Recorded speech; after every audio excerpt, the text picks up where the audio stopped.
prazer tê-lo de novo conosco, acompanhando o nosso programa Pergunta e Resposta. E você já sabe, esta é a sua fonte de informação de qualidade. Aqui não tem fake news. Você está conosco no canal 20 ou no 520 da NET Digital, canal BA. E também nas nossas redes sociais, no Facebook e no YouTube, Pergunta e Resposta com o Ezinho Comercial. É isso, Renato? Isso mesmo, Fábio. Lembrando sempre que o nosso programa também é transmitido para 19 municípios gaúchos através aqui do nosso canal BA e também, como o Fábio falou, pela internet. Aí está na tela. O telespectador pode acompanhar o nosso programa pelo site do canal BA. Contamos sempre com a sua audiência, não esqueçam. E hoje, Renato, nós temos a alegria de estarmos na residência de um dos políticos mais importantes do país, na sua história recente. 1964, percebam a simbologia disso, foi a sua primeira eleição para vereador em Porto Alegre, o ano do golpe militar no Brasil, um ano obscuro. Foi também deputado federal por 5 mandatos, o primeiro prefeito e único prefeito negro da capital e o primeiro e único governador do estado negro. Um homem sempre muito vinculado às ideias trabalhistas e da educação. Evidentemente, já com essa apresentação, sabe que estamos na residência e agradecendo a sua gentileza em nos receber, do ex-governador do estado, ex-deputado, ex-prefeito, ex-vereador, Alceu de Deus Colares. Como vai o senhor? Bem encantado com a presença, porque se há alguém que gosta de televisão e de rádio sou eu. Adoro, sempre adorei. E quando deputado federal e vereador, eu tinha a preocupação de me preparar. Escolher o tema e me prepararam, porque eu tinha a responsabilidade de comunicar razoavelmente bem aquele que porventura estivesse me ouvindo ou assistindo no rádio e na televisão. Eu tinha um compromisso, como tenho até hoje, com o bem, com aquele que é bom para o povo, né? Para o povo. Porque venho de origens muito modestas, muito simples, um rancho de Santa Fé, né? Um negócio em que às vezes não tinha a comida para a alimentação. Mas de muita luta do partir do pai, que era negro e analfabeto, a mãe índia e analfabeta, morava nas Palmas, em Bagé, que é o setor de campanha, e um dia, iluminado certamente por Deus, o velho João disse para Severina: Severina, vamos vender as tuas 3 vaquinhas e vamos para a cidade educar os filhos. Foi iluminado, pois ele era analfabeto. Como é que ele sabia que a educação era essencial na vida da criatura humana? E assim começa uma vida do vendedor de laranja, Alceu de Deus Colares, de Bagé, da Vila do Povo Novo. Bagé, Povo Novo, tenho vocês no coração. Governador Colares, iniciando esse programa, nós gostaríamos de pegar a sua opinião sobre a atual situação do estado do Rio Grande do Sul, a crise aqui no Rio Grande.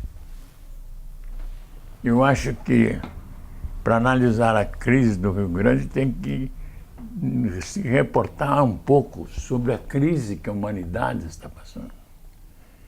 Não tem um estado na Europa, na América, em toda parte, que não esteja vivendo momentos de profunda crise do capitalismo. Tanto que o socialismo desapareceu, né, com o que aconteceu com o socialismo, ou pseudo-socialismo, né? Então, o capitalismo está passando por momentos de transformações muito profundas, eliminando parte das suas próprias contradições. E eu tenho enorme fé neste Brasil, porque é uma nação rica, bela. Vem gente de toda parte, chega aqui, fica e se dá bem, e é bem tratado, A extensão territorial, a riqueza que tem essa nação. Nós vamos sair dessa crise que está atingindo a estrutura do capitalismo no mundo, porque a crise não é do Brasil, não é só no Brasil, é uma transformação da estrutura capitalista no mundo todo. E começa, no meu entender, com aquele guri que se elegeu presidente na França. vai ser a juventude. Juventude. Juventude. Aliás, tinha um verso que o Brizola gostava. Juventude, divino tesouro, te vas para não volver. Quando quero chorar, te não choro. E às vezes, choro sem querer. O senhor foi muito crítico, doutor Alceu, do governador que o sucedeu, Antônio Brito, em função de uma política privatizante. Chamava-se, né, neoliberalismo, a estrutura política no momento.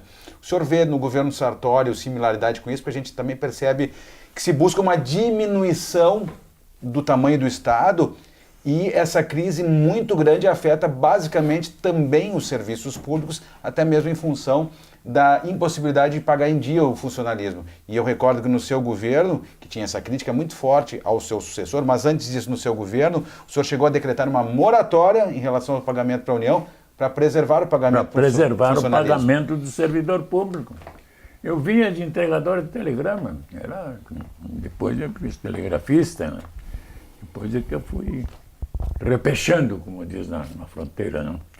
Mas a situação por que passa o Estado, a nação, ela é mais ou menos comum à crise universal. Não é uma crise brasileira, é uma crise do capitalismo no universo. No universo.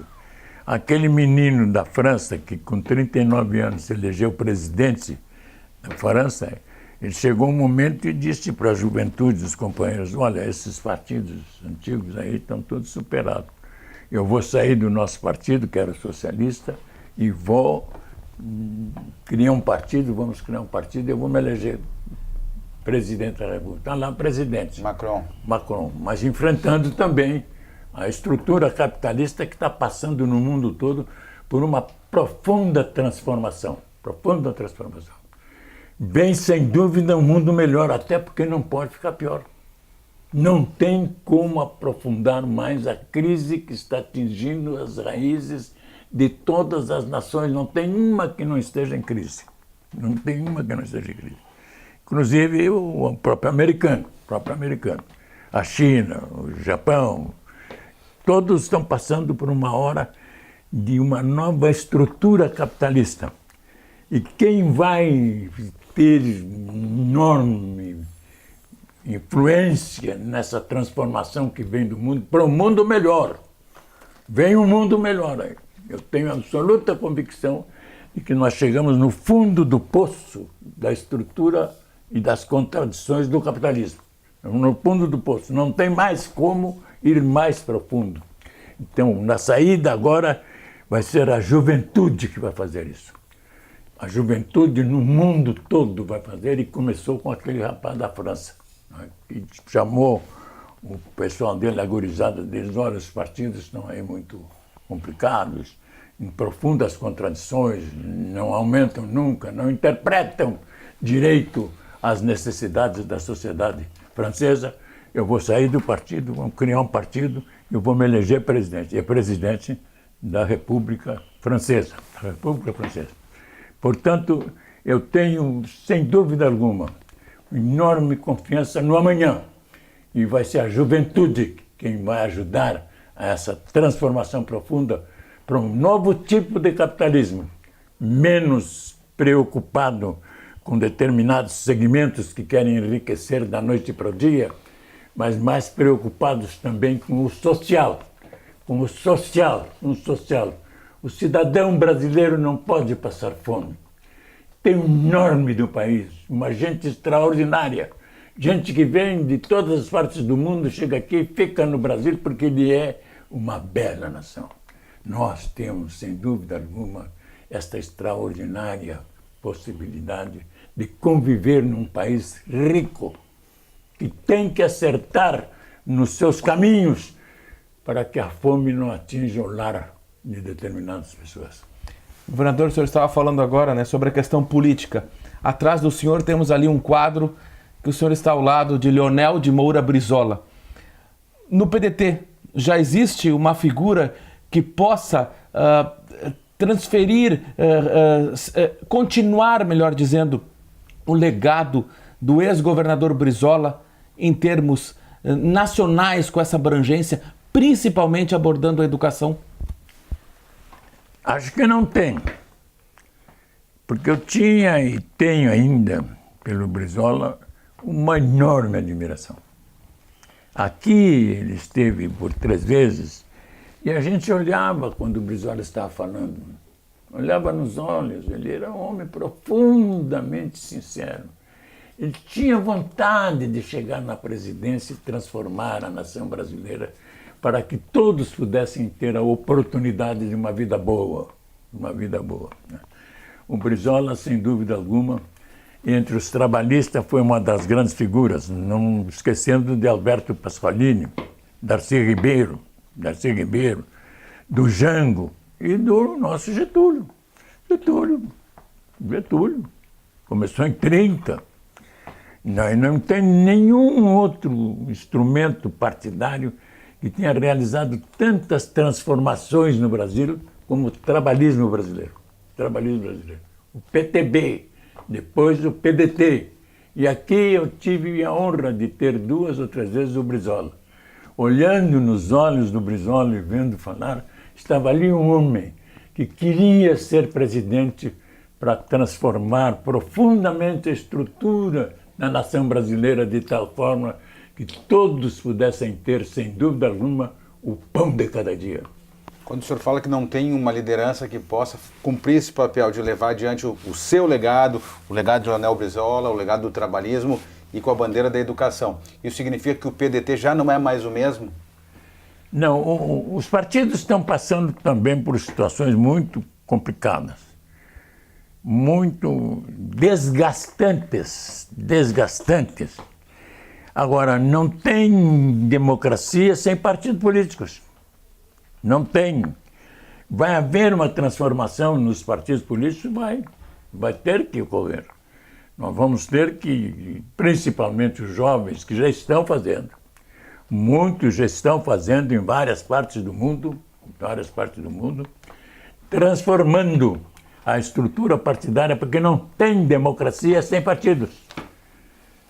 Não tem democracia sem partidos. São os partidos que têm que levar as ideias, as concepções, os fundamentos, toda a sua maneira de agir de tal forma que possa efetivamente fazer com que o amanhã do povo seja melhor do que o hoje, sem fome, sem miséria, sem abandono, sem essa situação estrondosa de tanta maldade que às vezes atinge a alma da criatura humana. Eu tenho confiança no amanhã.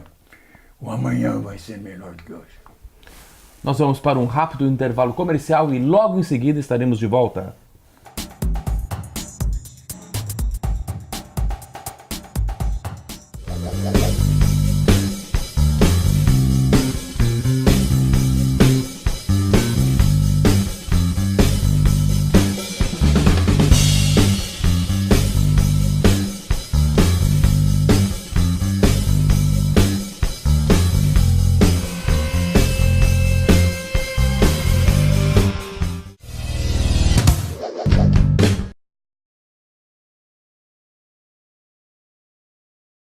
Mais de 50% das crianças do 3º ano do ensino fundamental não entendem o que leem. E só a educação pode mudar isso. A gente aprende as letras muito bem. Qual é a que parece uma casa? O A. Qual que parece um raio? O Z. Se você não for à escola, você não vai saber. Para aprender a ler, precisa estudar bastante. Ajude a LBV a tornar real para milhares de crianças a oportunidade de melhorar a leitura.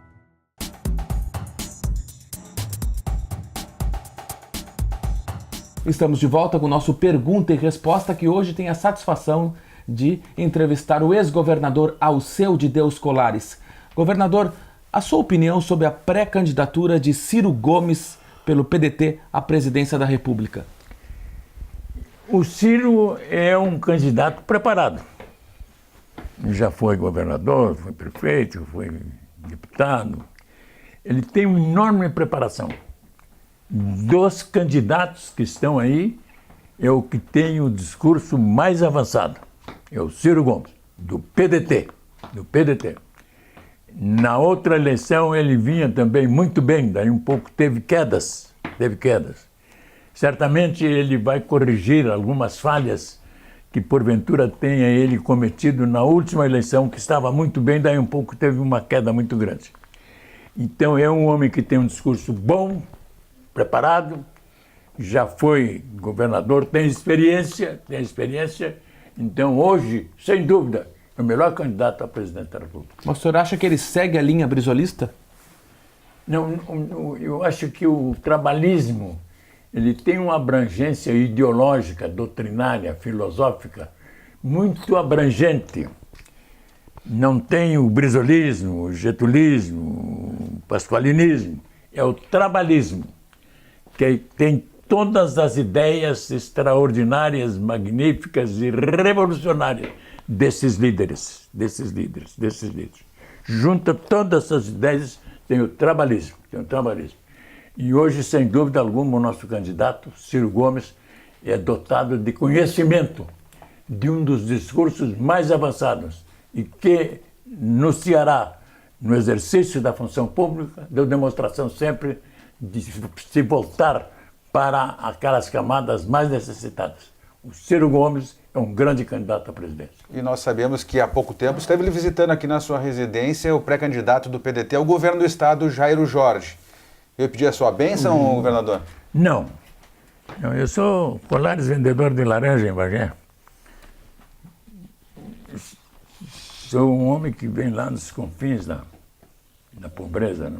Filho do velho João, um negro analfabeto, e da Severina, uma índia analfabeta. Nasceram nas Palmas, que é campanha de Bagé. E ali, num determinado momento, iluminado por Deus, o velho, que era analfabeto, disse: Severina, vende as tuas 2 vaquinhas e vamos levar os guris para a cidade para educar. Como é que um analfabeto teve a iluminação de tomar medidas para levar para a cidade os filhos para educar? O que ele tinha sobre educação? Pois era analfabeto. Pois ele fez isso e nos levou para a cidade para alfabetizar, para se educar. Né? Então, eu tenho, sem dúvida alguma, pelos meus pais, ela índia e ele negro, uma admiração muito grande, porque eu carreguei nos braços o balaio cheio de laranja para vender na cidade de Bagé. Bagé, querida Bagé.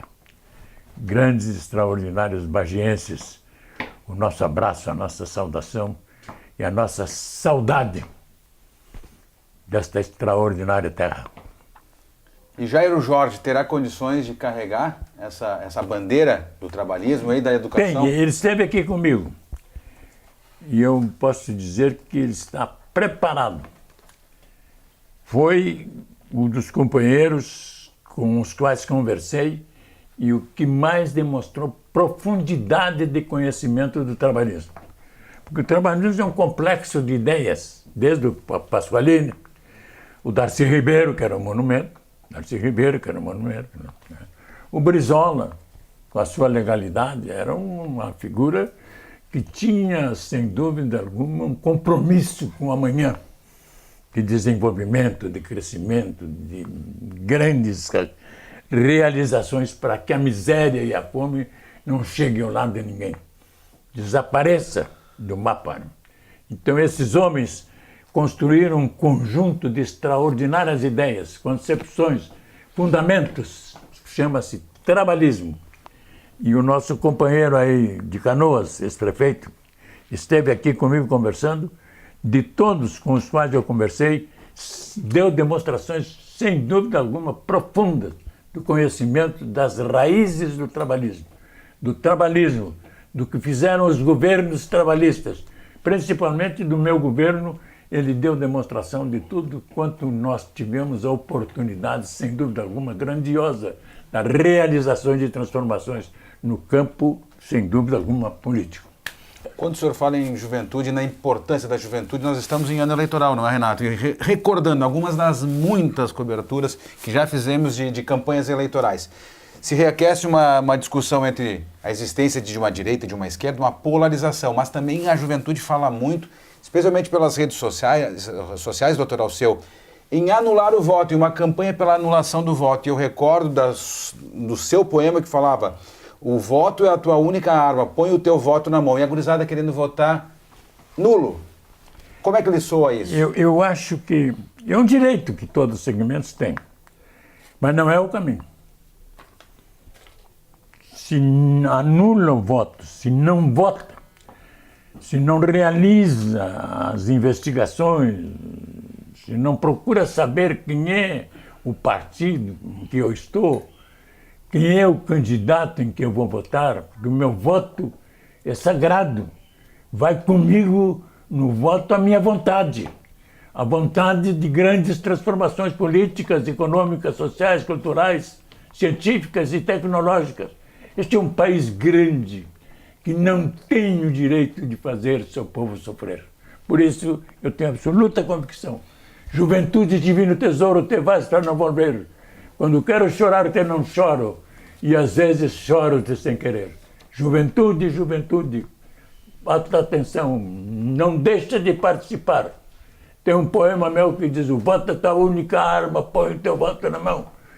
Erra hoje, erra amanhã, mas na democracia o voto é um instrumento de realizações, de transformações, de revoluções. O voto é tua única arma, põe o teu voto na mão.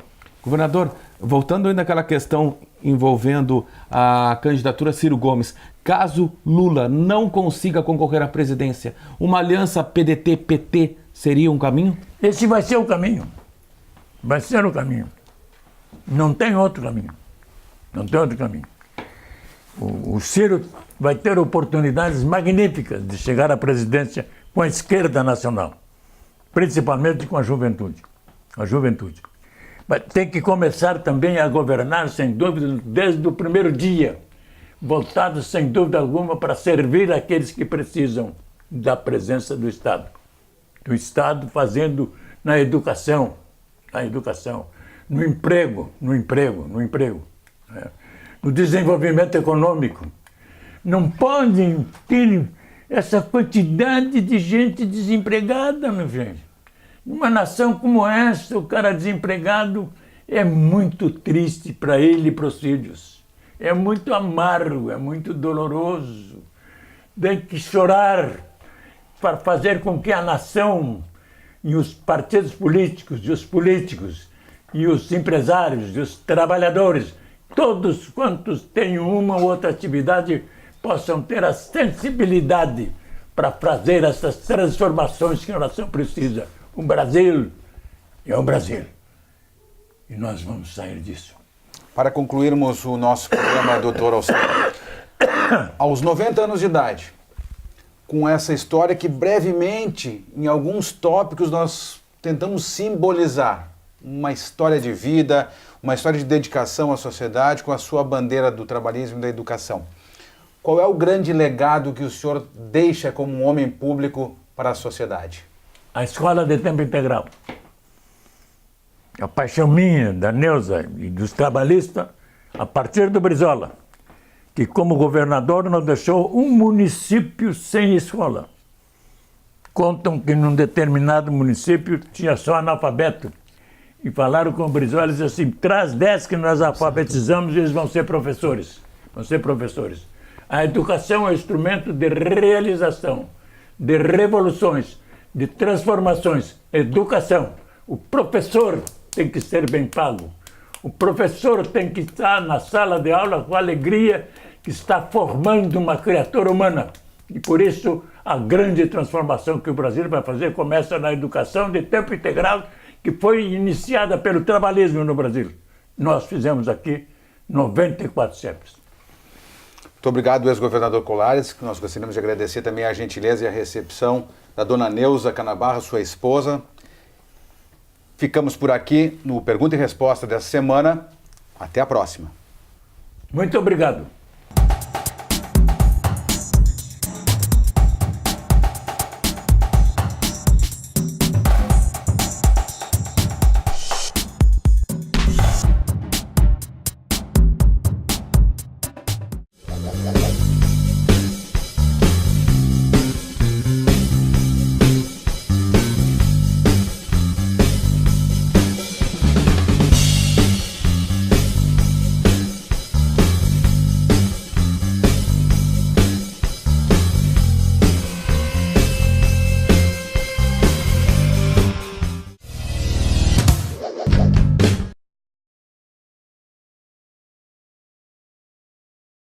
Mais de 50% das crianças do terceiro ano do ensino fundamental não entendem o que leem. E só a educação pode mudar isso. A gente aprende as letras muito bem. Qual é a que parece uma casa? O A. Qual que parece um raio? O Z.